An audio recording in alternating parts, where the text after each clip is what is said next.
Boa noite, Lucas. Boa noite.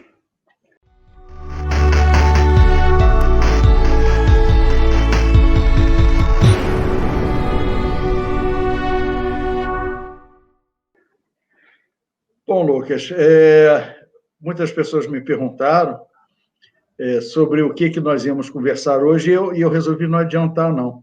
Eu resolvi fazer um certo suspense, porque eu, sendo um profissional da saúde, o que eu vou conversar com um economista, com um mestrando em inovação, em gestão de ciências, enfim.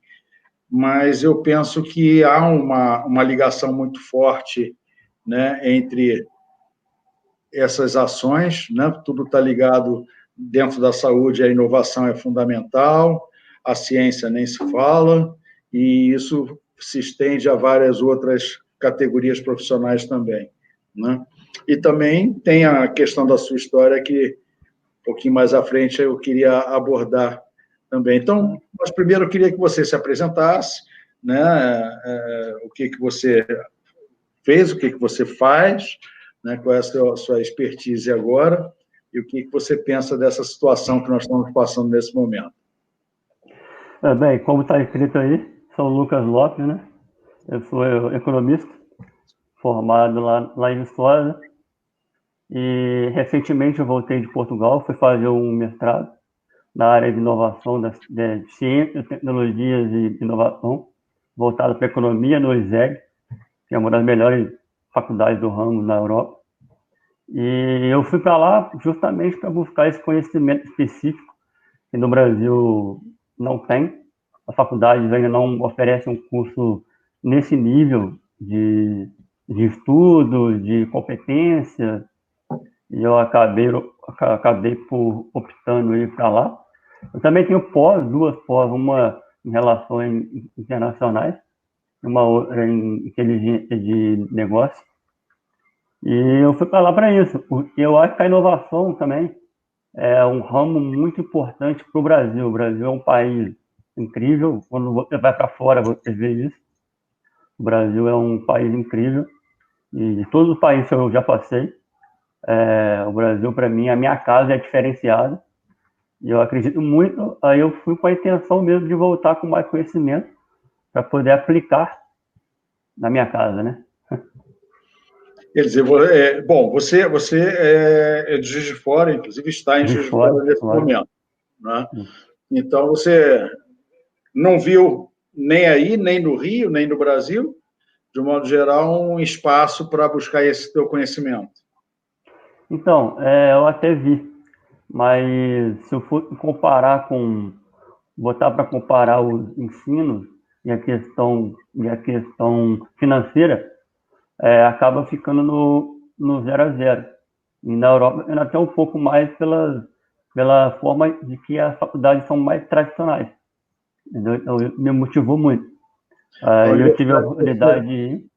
a universidade que você foi lá, a Universidade de Lisboa, Em em Lisboa, Lisboa. eu estudei no ISEG, que é o Instituto de Economia e Gestão da Universidade de Lisboa, e tem mais de 100 anos, e o conceito é muito alto.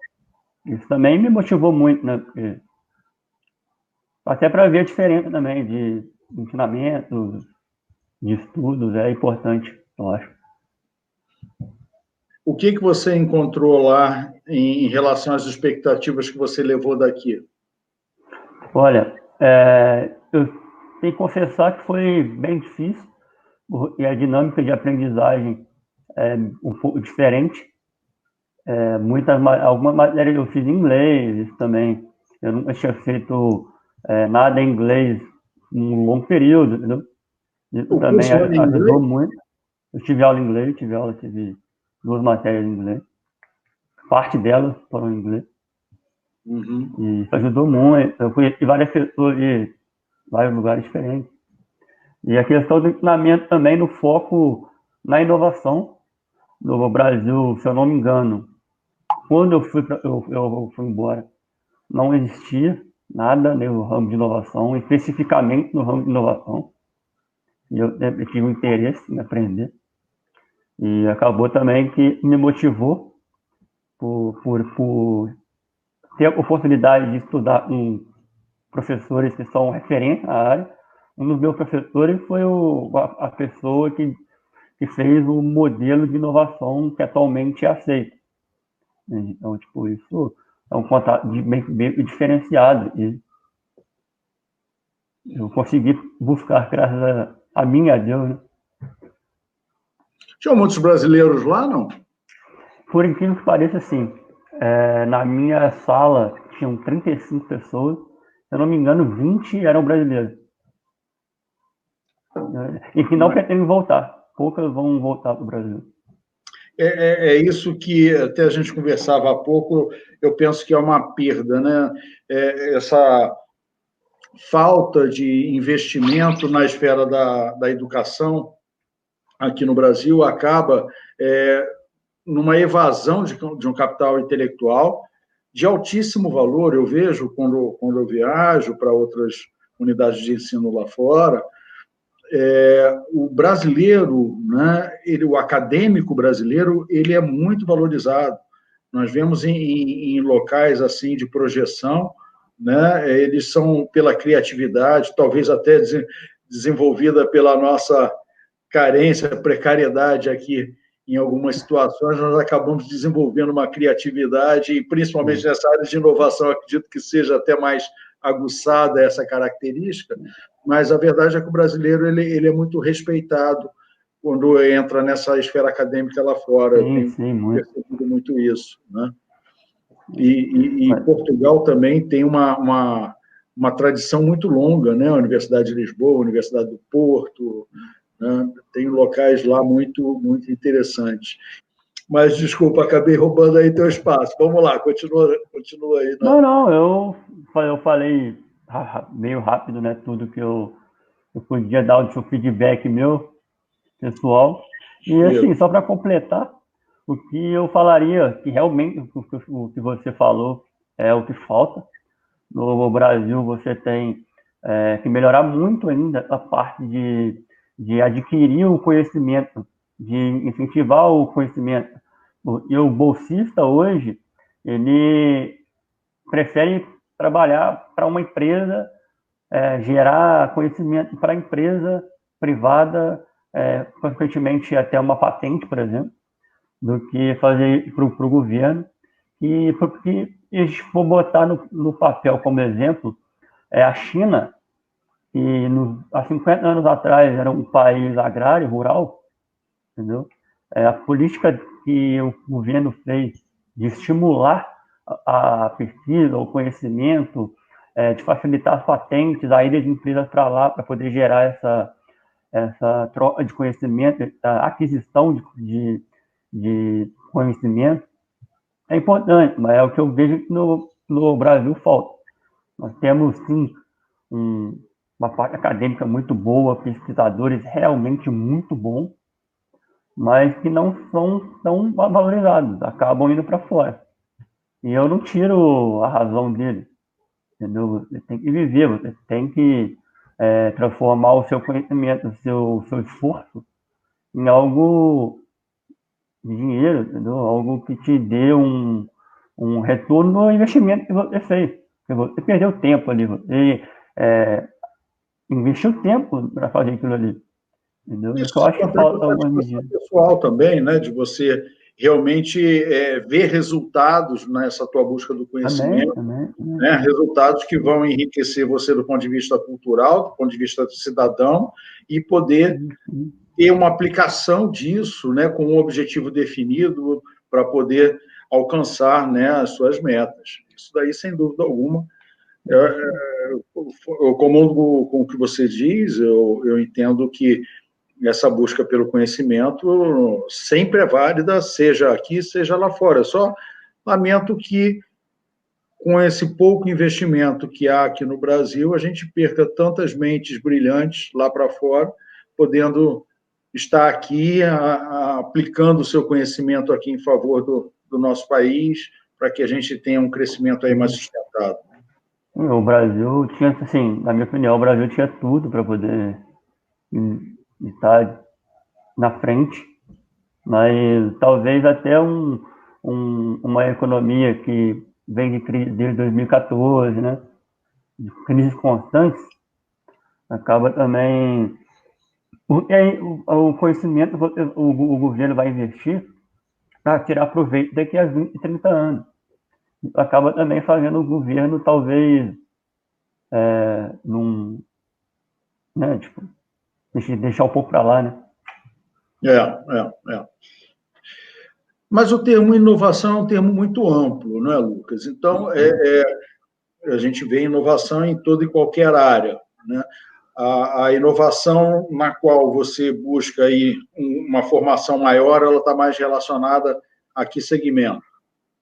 Não, eu fiz, na verdade, economia e gestão da inovação, para lidar com a inovação amplamente mesmo, entendeu? E, assim, o que eu acho que a inovação que eu tenderia, seria uma inovação ligada ao que o Brasil tem de muito forte, que é, por exemplo, o agronegócio, que a parte de combustível está ligado com isso. E, igual, até a parte de saúde, eu acho que eu não aceitaria trabalhar na parte de saúde, porque eu acho muito complexo. E tem até uma parte econômica da saúde também. Até o novo ministro da Saúde também, ele entende bem da área e está ligado a isso, entendeu? Mas eu acho assim, que a inovação é muito ampla, porque tem que ser ampla. E eu lido com todas muito, muito bem. Porque a gestão é igual praticamente. A base é a mesma para tudo. Quando a gente lida com processos, né, com linhas de ação, né, metas, objetivos, planejamento estratégico, isso são ações que a gente utiliza em todo e qualquer segmento, né? Eu sou da área da saúde. Quando eu assumo a direção do hospital, minha primeira preocupação, vamos fazer uma reunião, primeiro, fazer uma análise SWOT, fazer uma análise, né, das nossas fraquezas, das nossas forças, quais são as oportunidades que a gente vai ter, quais são as ameaças que a gente sofreria dentro daquela ação naquele local, uma coisa específica. Baseado nisso, minimamente fazer um planejamento estratégico, nem que seja por 2 anos. O ideal é até por mais tempo, mas minimamente 2 anos. E isso eu penso que deva ser feito no hospital, deva ser feito numa clínica, deva ser feito num banco, deva ser feito num comércio, numa escola, em qualquer tipo de segmento, né? Do maior para o menor. As pessoas se aventuram muito quando vão empreender, com uma base não muito sólida. E aí o que nós vemos é exatamente o empreendimento que começa e já fadado ao fracasso. Por isso que nós temos aí um grande número de empresas abrindo e fechando. Lógico que existem outros motivos também, né? Mas nós vemos muito empresas que abrem e elas acabam não se sustentando por uma falta de planejamento, por uma falta de... Já é difícil planejando, dentro da instabilidade política e econômica que nós temos aqui, né? Sem planejamento, então, é muito mais complicado. É o que eu tenho falado bastante disso com pessoas próximas, até com outras pessoas, até em live que eu tenho feito, que você gerar dados é muito importante. E a análise de SWOT é um ótimo meio de você conhecer mais a sua empresa e não precisar de correr riscos desnecessários. Ainda mais numa época de crise. Então, quando você tem um histórico do hospital, de uma empresa, a análise é basicamente a mesma dentro da dinâmica do seu negócio.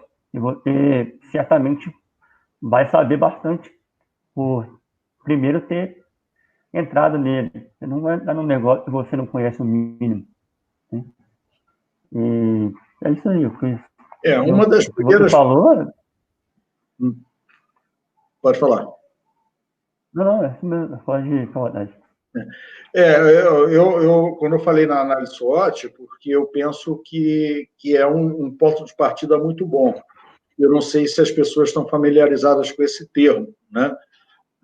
SWOT é uma sigla em inglês. Bom, fala você, explica aí a análise SWOT para A quem não entende. SWOT é uma ferramenta de qualidade que as empresas usam para poder comparar no que ela é boa, suas capacidades dinâmicas. E a partir da análise de SWOT, você vai fazer todo o planejamento em cima do que você já é bom e no que você precisa de melhorar. E vai sair também, né, daí sai também um plano de inovação, toda a parte de futuro da empresa, né, do futuro dela vai sair da análise de SWOT, que é o mais simples, e é o que é essencial, é o mínimo, né? Exato, o SWOT é uma sigla em inglês, onde o S de strong é a força, então você relaciona, né, os pontos fortes que você tem, né? O W é o weak, de fraquezas, então você também relaciona as fraquezas para poder ver esse equilíbrio, né? O O é de opportunity, que é de oportunidades, então para você também identificar quais as oportunidades que você teria com aquele negócio, né? E o T de traits, de ameaças, sabendo quais são as ameaças aos seus objetivos que precisariam ser contornados. Então, é uma análise em 4 pontos fundamentais para você fazer um planejamento da empresa. Você saber quais são os seus pontos fortes, saber quais são suas fraquezas, né? Que tipo de oportunidade você vai ter com aquele negócio e o que pode dar errado, quais são as ameaças que você sente ali. Então, isso serve para empresas e para a vida, né? Para qualquer coisa que você pretenda fazer um planejamento, que precise fazer um planejamento. A análise SWOT eu faço para muita coisa, além da questão de negócios, né?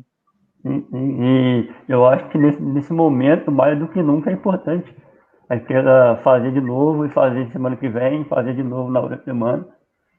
E desde 2014 o Brasil está em crise, e agora ainda mais, né, por causa do Covid. E é uma alternativa para poder ver os caminhos que podem ser percorridos aí, pensados. Você tocou em 2 pontos que eu penso que são muito interessantes nessa fase de epidemia que nós estamos. Um é a questão econômica, em situações de isolamento, como a gente está, e a outra é do agronegócio, que sempre foi um dos pontos fortes do Brasil, né? Eu sou suspeito para falar, porque eu adoro essa parte. Então vamos lá. Primeiro, o que você vê em relação ao aspecto econômico, nessa situação que a gente está, com uma perspectiva que a ciência aponta para um lado, mas a política insiste em apontar para outro lado, né? Eles estão tentando tornar a ciência uma política, né? Não pode, não pode. A ciência. Essa combinação nunca deu certo. Não. Então, isso acaba gerando uma grande insegurança, isso acaba gerando, com esse isolamento precoce, na minha concepção, esse isolamento começou cedo demais, nós já estamos aí com quase 2 meses de isolamento, com várias empresas de pequeno micro e pequenas empresas nós estamos falando aí cerca de 65% do empresariado brasileiro, então, sem dúvida nenhuma, é o segmento que mais gera emprego, que mais gera impostos, né? Eu acho interessante quando chega uma pessoa e fala assim, não, porque saúde não tem preço. Tem preço sim, gente. Saúde tem preço e é caro. Saúde envolve um investimento caro em equipamentos, em hospitais, envolve um investimento caro em compras de materiais e medicamentos, é um investimento claro em mão de obra qualificada. Então, saúde tem preço e não é barato. Então, você parar uma economia, você vai ter um impacto negativo muito forte em todos os aspectos, inclusive na saúde, né? Sim. É interessante falar que, assim, eu venho fazendo uma série de leituras, uma série de estudos, comparando principalmente a parte do agronegócio às epidemias anteriores. Só que a do Covid, em especial, ela veio no momento errado, um momento meio ruim. 2020 era para ser o ano que tudo ia começar a melhorar, ia voltar ao foguete a decolar, né? Mas aí chegou no início do ano também, estourou muito no início, e fazendo uma ligação, por que vai ser tão difícil no Brasil acontecer isso tão rapidamente? Porque o Brasil, em especial até o Rio de Janeiro, já vem com uma crise, né, na economia muito grande, desde 2014, crise política financeira. No Rio de Janeiro também, a política não soube usar muito bem o recurso, né?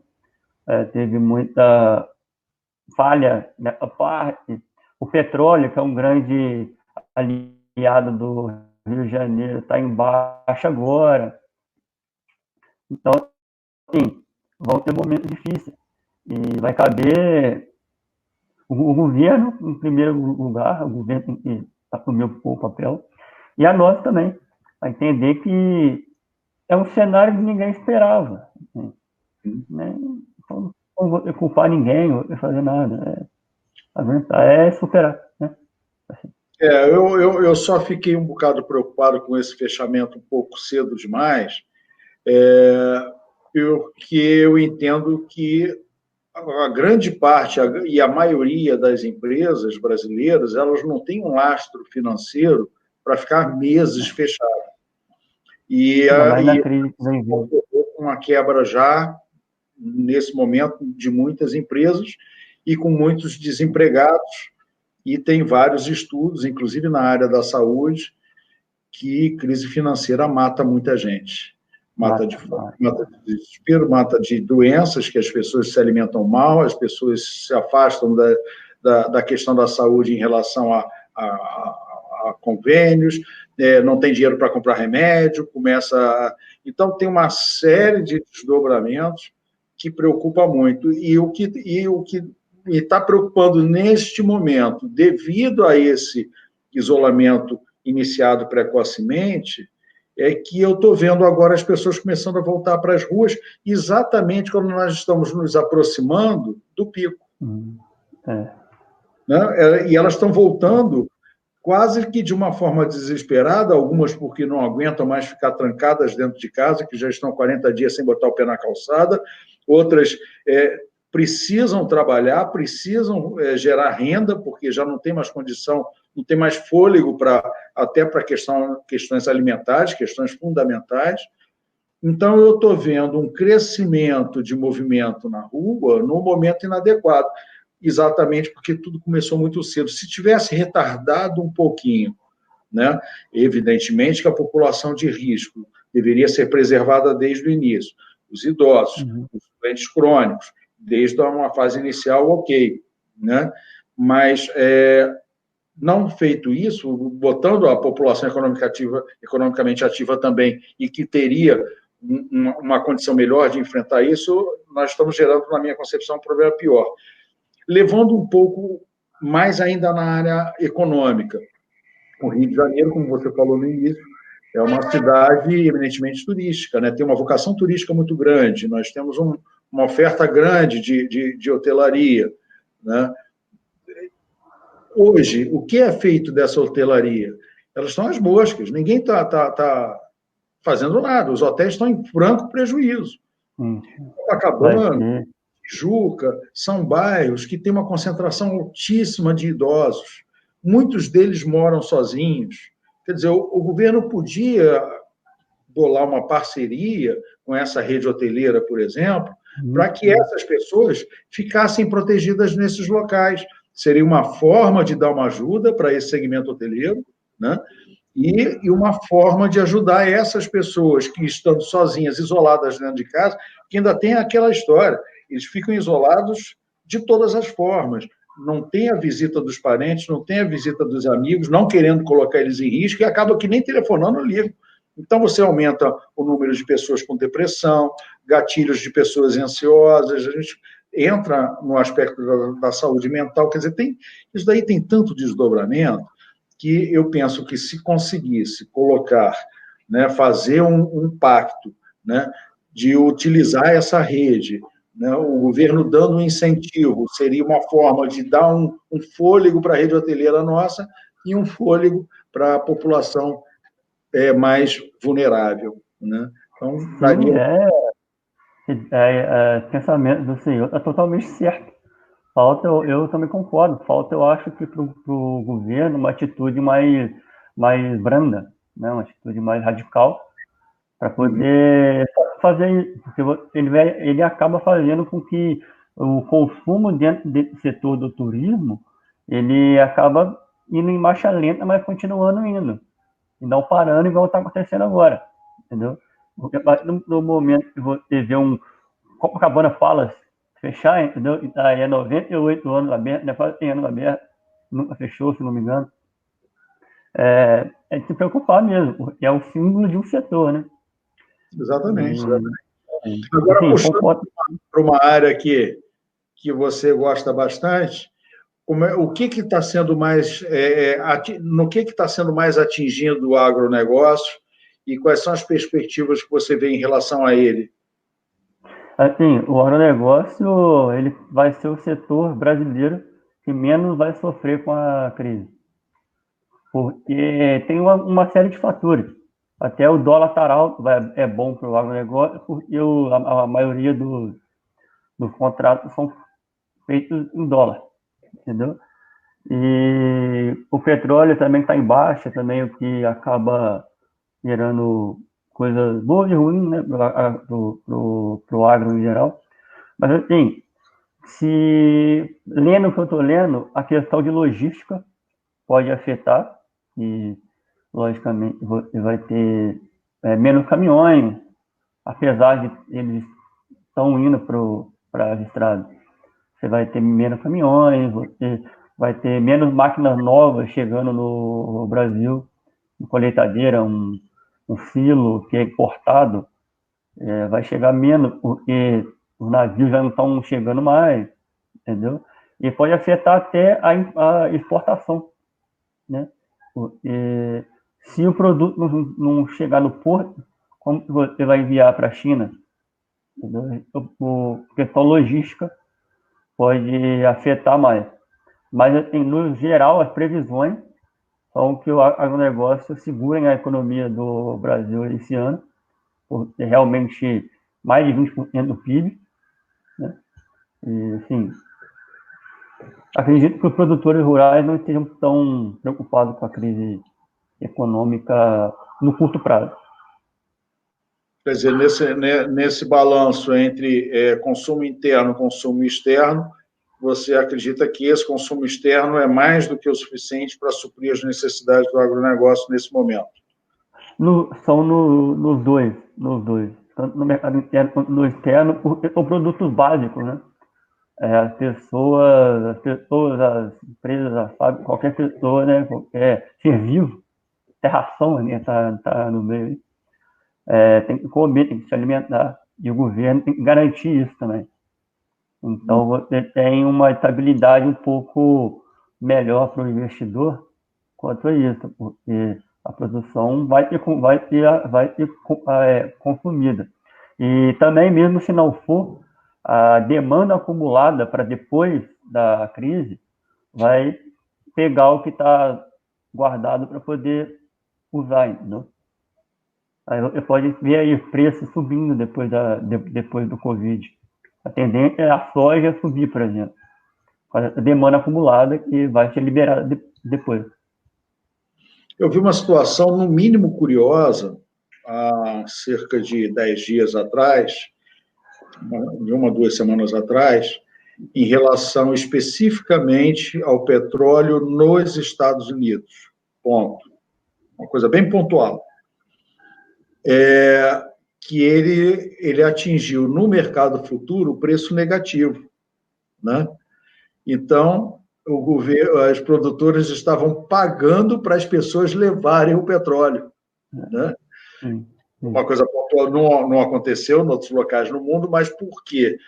Exatamente pelo grande problema de armazenagem, né? Há um custo grande, né, no armazenamento do petróleo. Estavam todos, por conta da crise, né? A crise também atingiu fortemente os Estados Unidos, né? Por conta da crise havia uma superlotação dos locais de armazenamento, Então, não tinha mais onde guardar petróleo. Então, chegou no ponto que no mercado futuro estava pagando para você levar petróleo para você, né?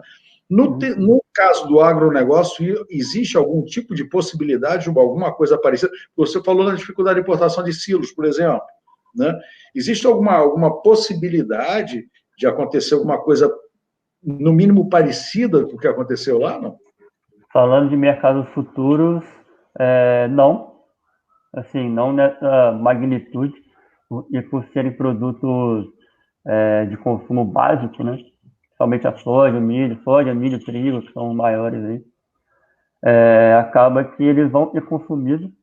E a crise do Covid, ela, né, quanto mais tempo ela durar, pior vai ser para todos os setores. Só que o agronegócio não foi atingido ainda por causa disso. Ele ainda tem aquela gordura para queimar, digamos assim, no tempo, até se realmente atingir até as produções começarem a estragar lá no silo, não terem aonde ser armazenado, entendeu? Então, assim, eu ainda não olhei, confesso que eu não olhei a variação de preço de commodity lá em Chicago, mas creio que, vendo as outras crises de pandemia para trás, a variação foi muito baixa. Não chegou a afetar tanto. Eu pensei isso, porque ainda coincidiu com a recente superprodução de soja aqui no Brasil, né? Sim, maior. É a maior que houve nos últimos tempos. E aí, quando você falou a questão do silo, que aí me surgiu essa dúvida. Eu falei, bom, se você está produzindo tanto assim, vai ter que guardar em algum lugar. Tem espaço para isso? Aí me veio a memória essa curiosidade aí do petróleo dos Estados Unidos. Até a soja pode armazená-la até dentro de navio. E deixá-la lá no navio pronto para ir embora. Ela não é tão perecível, né? O problema são com os perecíveis, com a carne. Pode ter que acontecer alguma coisa, pode ter que realmente. Mas se acontecer, vai ser o primeiro com os perecíveis. Aí, quando começar A carne só deixou o boi em pé, não? Oi? Ou não é tão simples assim? Em relação à carne, talvez tenha algum problema. Mas deixando o boi em pé, ou não é tão simples assim? Porque o boi e os animais, em geral, eles têm um ponto certo para o abate. O produtor se planeja dentro daqueles 2 anos, 3 anos aí, né? Para poder. Depois disso, gera o prejuízo para quem vai vender a carne. Ela perde a qualidade, né? Perde e vai perdendo valor, ela vai ficando de uma qualidade menor e tal. Eu até entendo que a qualidade aumenta o custo, que ele faz uma previsão orçamentária para que aquilo dali realize em X anos meses. Mas também nós estamos falando de uma crise que... O que eu tenho visto que está afetando já, na parte do agronegócio, um setor que eu acho até interessante falar, é do biocombustível, da produção de cana. Entendeu? Mas é porque, lógico, as pessoas não estão mais botando álcool, né? Botando o combustível, o petróleo em geral.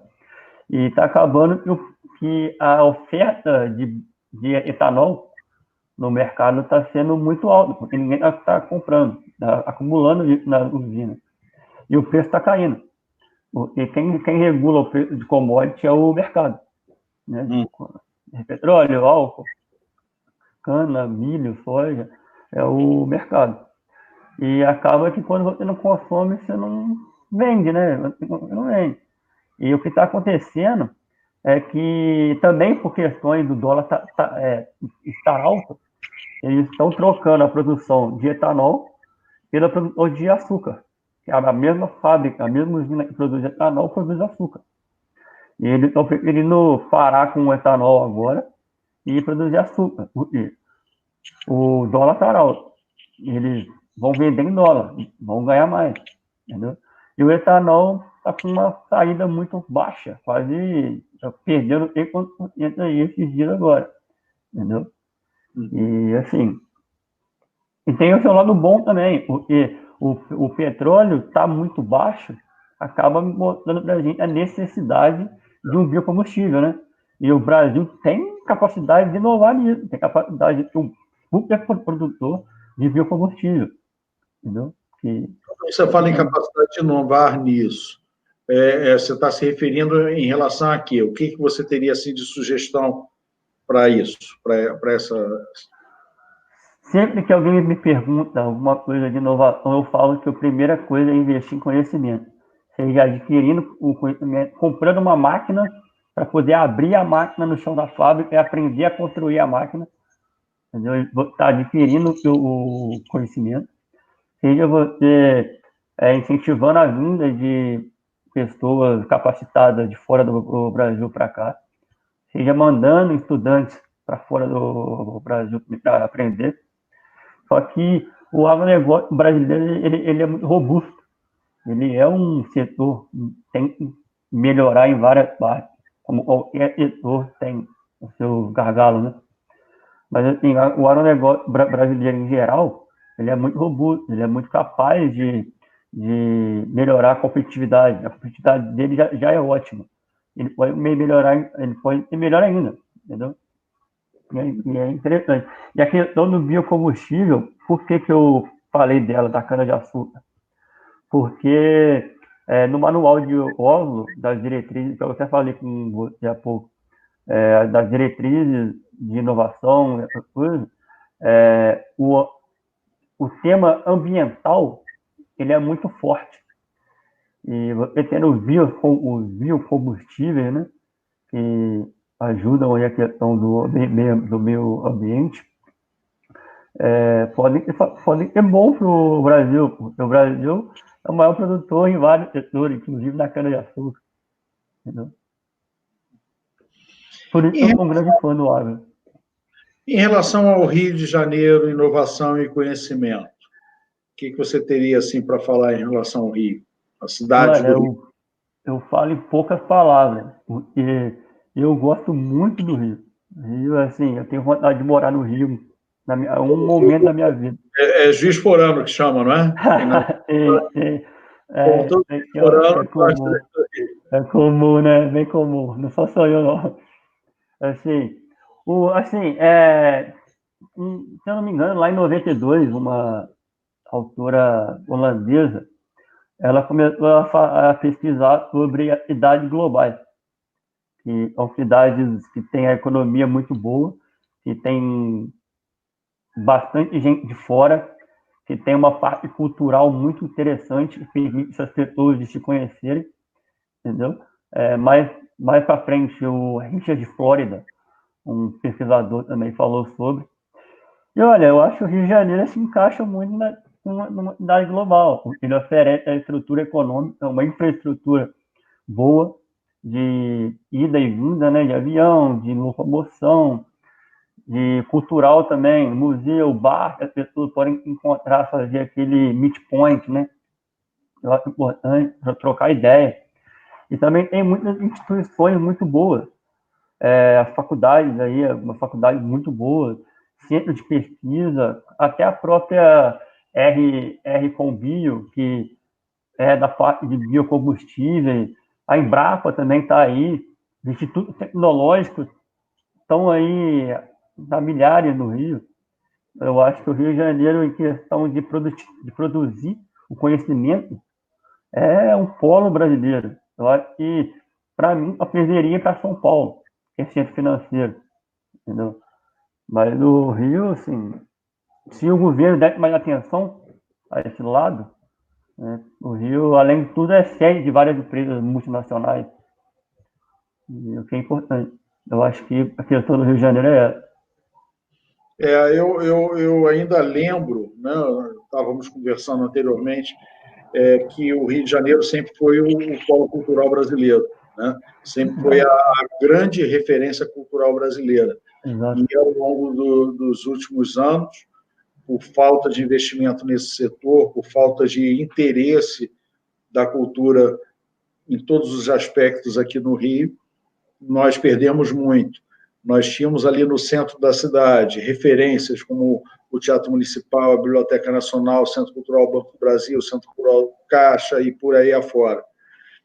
e isso tudo ficou muito desgastado. Nós perdemos muito a parte cultural, muita gente foi para São Paulo, inclusive, né? Ainda há centros de resistência intelectual aqui no Rio de Janeiro, ainda há grandes pessoas, grandes pensadores, grandes intelectuais aqui no Rio de Janeiro.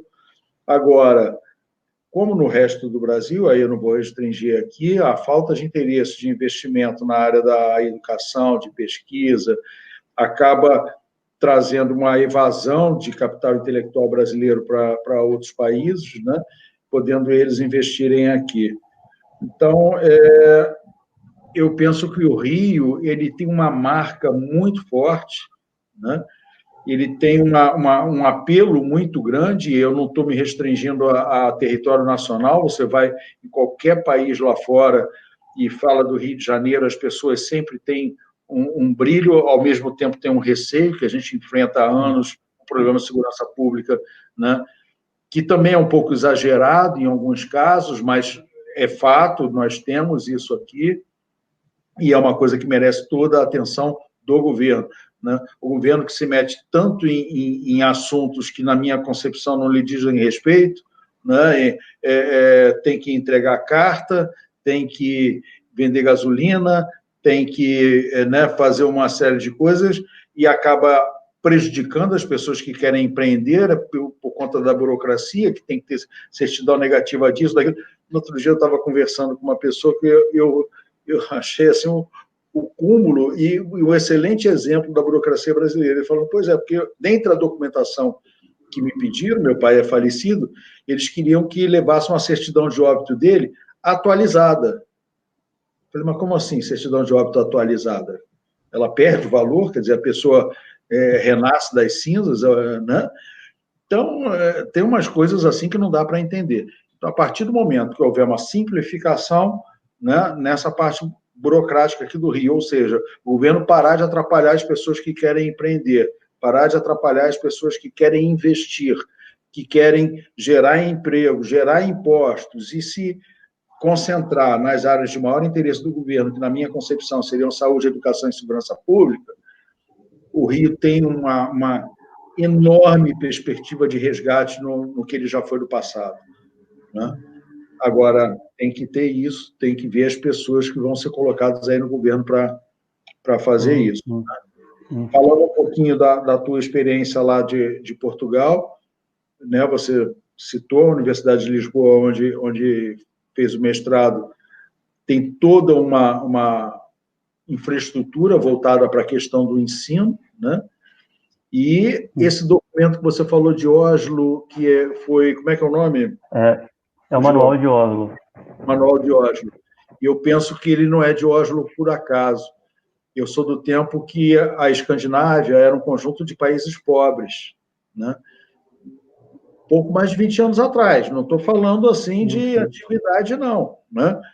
Agora, quando eles resolveram investir pesadamente na educação, nós temos hoje um dos melhores lugares para se morar no mundo. O índice de satisfação do habitante, né, da Escandinávia, de um modo geral, diga-se Finlândia, Noruega, Suécia e Dinamarca, é um dos maiores do mundo. O indicador de bem-estar social, né? Por conta desse investimento na questão cultural, na questão da educação, e esse que foi a grande guinada deles. E eu acho que essa que é o caminho, um exemplo que o Brasil precisa seguir. Sim. Pode citar também a Coreia e o Japão também, vem de bombas atômicas, que reconstruiu, né? Exatamente. Investiram muito na parte de educação, na parte de inovação, na parte de pesquisa, né? Do adquirir o conhecimento, que é o que leva à inovação. O sistema nacional deles de inovação é muito bom, é muito robusto, entendeu? Tem suas falhas, mas tá aí, então tá funcionando. Eu acho que é um ponto que o Brasil podia, pelo poder que o Brasil poderia ter economicamente, na crise, ser um dos principais países economicamente falando do mundo ainda, entendeu? Deve estar aí ainda entre os 20 melhores economias do mundo, aí, mesmo na crise. O Brasil podia pensar um pouco mais, investir na. É um país ótimo no agronegócio. Tem a Embrapa, que é uma das principais centros de pesquisa do Brasil. Investir mais na Embrapa é um caminho, entendeu? Criar novos meios para a Embrapa ir para frente, assim, continuar fazendo o trabalho dela, que é um trabalho excepcional, entendeu? E o conhecimento da inovação. E uma coisa que eu até pensei hoje, pensando na nossa live, é que para ter uma pandemia de inovação, é precisa do vírus do conhecimento espalhando por aí, né? É Então, verdade. eu acho que é importante investir bem nessa área de inovação. Com a mesma capacidade de contágio que tem o coronavírus, né? Ou maior. Ou maior, né? Não, e quando a gente fala em países europeus que são verdadeiras potências econômicas e culturais, nós temos que lembrar que você citou o Japão, que foi devastado na Segunda Guerra, mas a Europa sofreu imensamente também. Né? A Europa foi um dos núcleos da Segunda Grande Guerra, então os países foram altamente impactados. A Alemanha teve uma devassa na Alemanha, um país que ficou até dividido ao meio durante décadas, né? Então, sabe, se eles conseguiram se levantar, nós aqui que não temos nada disso, nós temos um clima infinitamente melhor do que o deles, nós temos uma extensão territorial enorme, nós temos aqui um solo maravilhoso, nós temos um capital intelectual fantástico, tem tudo para dar certo. O que realmente, na minha concepção, atrapalha, e aí seria o vírus negativo, né? É a questão política, que realmente a gente vê que está totalmente fora de prumo e é uma questão que tem que ser vista com muito mais cuidado, mas eu tenho esperança, dentro do meu otimismo, que as coisas estão caminhando, de uma forma lenta, mas estão caminhando. O Brasil vem em crise desde 2014, né? Crise política e econômica, e não está sendo resolvida de forma forte, né? Ainda pega essa parte do Covid e piora as coisas. Você parou a economia, questão de saúde, né?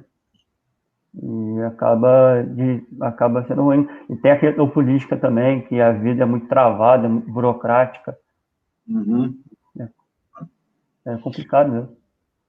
Eu estou recebendo aqui um comentário, uma demanda que querem saber em relação a essa questão, que realmente, né, como você falou, tinham 20 brasileiros na tua turma de 35 lá em Portugal, que há muita gente ainda querendo, passado evidentemente a pandemia, né, porque agora a Europa é um dos núcleos.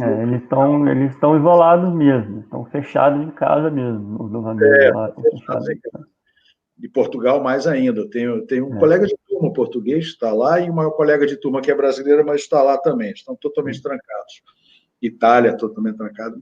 Mas, enfim, pandemias à parte, esse caminho, esse trajeto para chegar até a Universidade de Lisboa, o que despertou você? Você já falou que foi a questão de oferta de um conhecimento que você não encontrava aqui, né?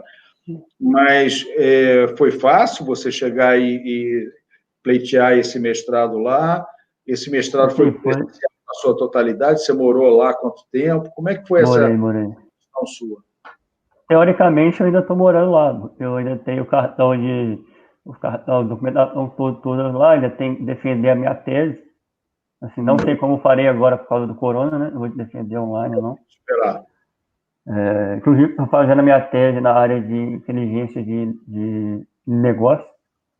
E assim, para chegar assim, eu tive um tempo na Filipinas, fui fazer um trabalho voluntário na Ásia, e fiquei lá 8 semanas, 10 semanas, na parte de economia também. E acabei conhecendo uma portuguesa lá, que era da Universidade de Lisboa, se eu não me engano. E aí eu fiquei com isso na cabeça, anos. E como eu me formei e acabei vendo, eu precisava de querer sempre ter o melhor, querer sempre pleitar para poder conseguir chegar a um posto bom para mim, bom para mim, eu pesquisei na internet. Aliás, uma inovação, né? Que hoje a internet consegue pesquisar qualquer coisa, fazer qualquer coisa, e mais do que nunca a gente está vendo isso hoje no Covid. E pesquisei na internet, vi quais que eram os critérios para aplicar, tem alguns critérios, e me apliquei pela internet mesmo. Eles fizeram análise de currículo, e eu acabei um belo dia lendo o e-mail, eu tinha passado, e agora eu era aluno da faculdade, e fui para lá. Assim, eu estudei, né? Estudei muito, porque realmente é bem cobrado. E a falha que eles têm lá é muito voltada para isso. Porque a maneira de ensinar lá, obviamente, é diferente do Brasil. A cultura, é a língua igual, a cultura é diferente. E acabei me dando bem lá. Tiveram amigos que desistiram e acharam melhor não continuar, mas eu consegui, a maioria das pessoas conseguiram, até por isso que eu fui. Foi a minha jornada, digamos, até agora. Mas você falou da dificuldade do curso em si, mas a admissão, quando você aplicou para o mestrado, a admissão também foi igualmente difícil ou você sentiu Então, uma facilidade? É concorrido. Assim, os meus amigos, quando eu fui para lá, 90% das pessoas da minha sala, elas eram realmente muito mais rodadas do que eu, muito mais capazes do que eu, em experiência. Então, eu aprendi muito lá dentro. E para poder entrar, foi relativamente fácil, porque eu realmente não sei como que eles fazem a análise de currículo, mas eu consegui passar. Não tive que botar nenhum documento adicional. Só meu currículo, questão de faculdade, carteira de trabalho, se não me engano, pode. Teve E uma como eles prova são muito. ou foi só análise curricular? Não, foi só análise do meu currículo mesmo. Entendi. E acaba que, assim, como eles são muito tradicionais, eu não sei quais são os critérios, né? Eles não divulgam os critérios. Então eu não posso falar mais detalhes, porque realmente eu não sei. Né? Qual o período do mestrado lá da universidade? Uns A de 2 anos. segue a mesma orientação das outras universidades portuguesas, né? Imagino. Sim, sim. É igual aqui, 3 anos, mais ou menos, na média? São 2 anos. São 2 anos. 2 anos. 2 anos. É um ano a menos. E ele é como se eu fizesse tanto o mestrado profissional quanto o mestrado acadêmico juntos. Eu faço um pouco dos dois, entendeu? É a parte de pesquisa, a parte que incentiva você a escrever artigo, te cobram isso, te avaliam nisso, e tem a parte de critério de análise de empresa, de aprender a gestão das coisas, a gestão do sistema de inovação. Por isso que eu gostei, eu me interessei. Porque eu acho que eu não tenho habilidade para ser acadêmico, para poder dar aula. Eu acho isso muito o dom da pessoa mesmo, entendeu? Eu não me vejo dando aulas ainda, não tenho a capacidade intelectual ainda para isso. E lá na faculdade de Lisboa, eles me deram a oportunidade de aprender as duas coisas, com professores muito conceituados mundialmente. E o professor meu trabalhava, e era da, do Ministério da Economia, lá de Portugal, e era diretor de grandes instituições, entendeu? Então, isso foi muito bom. Muitos brasileiros, até políticos, fizeram lá também algum mestrado, algum curso. E você ficou morando em Lisboa mesmo ou naqueles Mas, municípios próximos ali? não, você conhece Lisboa? Conheço. Sabe ali o Marquês de Pombal? Sei, aquela praça A Marquês de praça ali. Eu morava ali perto da onde tem Liberdade, a Avenida da Planície Liberdade. da Águia. Isso, lá mesmo, lá mesmo, lá mesmo. Morava É. ali, dali na minha casa eram uns 10 minutos. E voltando um pouco à questão da inovação, eu acho que, como eu já estou falando disso aqui, eu queria falar um pouquinho mais sobre o atual momento, né, que eu acho importante que o pessoal está assistindo, é que não correr riscos desnecessários. Não é o momento de você fazer coisas sem pensar, de você agir por impulso. Eu sei que está difícil, eu sei que às vezes o Brasil não coopera, mas quando você atua com a cabeça, quando você atua pensando, você diminui os seus riscos de se dar mal agora e aumenta os seus riscos de se dar bem no futuro. Eu acho que é uma coisa importante, que é uma espécie de inovação, vai acabar estimulando a tua criatividade, consequentemente a tua busca pelo conhecimento e a inovação a nível empresarial, pessoal. Lucas, a gente estourou toda e qualquer previsão de horário. Sim, verdade. Né? O papo estava muito bom e eu queria agradecer muito você, suas colocações extremamente pertinentes. Né? Nós não conhecíamos antes e fiquei muito bem impressionado contigo. Eu desejo todo o sucesso do mundo. Tenho certeza que você vai alcançar, sem dúvida alguma, com esse teu foco, e foco é uma das coisas que são fundamentais, né? E, sinceramente, eu espero que tudo corra de acordo, que a gente consiga passar por essa crise. Realmente, o que você falou por último, o vovô falava de uma forma diferente, ele só falava não faz marola, que eu acho que era um grande conselho, né? Fica quieto, deixa que passa. A única certeza na crise que a gente tem é que uma hora ela vai passar. Então, é pensar bem onde é que vai botar o pé agora, ir com calma, né? E evitar grandes... Oportunidade existe, a crise gera oportunidade, como já dizia John Kennedy, né? Mas tem que avaliar bem, não pode correr risco por oportunidade quaisquer no momento.